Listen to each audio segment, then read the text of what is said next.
দেখো রাজ, আমার বাড়ির একটা পরিচিত জেনারেশন দেখাচ্ছি। এটা আমার ঘরের বাচ্চা, ধাড়ি করেছি এই পায়রা আমি। তো পায়রাটা দেখাচ্ছি, দেখো। মানে এই নাসালটা কিভাবে সূত্রপাত আপনার বাড়ি একটু যদি বলেন। আমার এক দাদা আছে রিমোদা বলে, তো ওই আমাকে এই নাসালটা প্রথম এনে দেয় সঞ্জয় মণ্ডলের বাড়ির দিয়ে।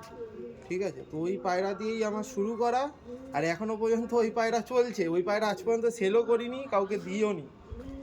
এই দেখো, এই একটা বাচ্চা আমি শখ করাচ্ছি। পায়রা তো আরও আছে, সব দেখাচ্ছি না, তাহলে ভিডিও অনেক লং হয়ে যাবে। একটা বাচ্চা শখ করাচ্ছি আপনাদের, দেখো। মোটামুটি উড়ানে যা উড়ান দিচ্ছে তাদের স্যাটিসফাই নাকি? হ্যাঁ, এই পায়রা নিয়ে দাদা সবাই আমাদের সোদপুরে সবাই জানে এই পায়রা কি উড়েছে না উড়েছে। ঠিক আছে, ফেসবুকটা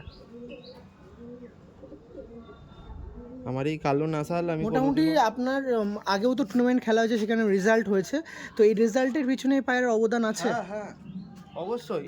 কারণ আমার এই তাওয়ায় পায়রা কি হয়, অন্ধকারে নামতে পারে না।